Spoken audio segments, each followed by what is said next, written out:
தலைவர் தமிழ்நாட்டினுடைய மாண்புமிகு முதலமைச்சர் அவர்கள் ஈரோடு கிழக்கு தொகுதியில்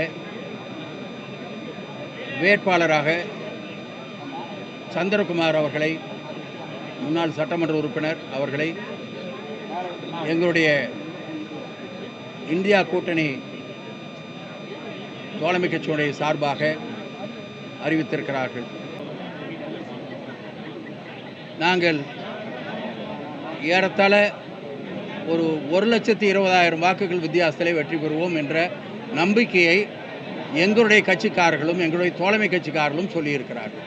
ஏன்னா மக்களிடத்தில் தலைவர் மாண்புமிகு முதலமைச்சர் அவர்கள் இங்கே வந்த பொழுது அந்த மக்கள் காட்டிய ஆர்வம் அன்றைக்கு அவ்வளவு பெரிய ஒரு எழுச்சியாக இருந்தது.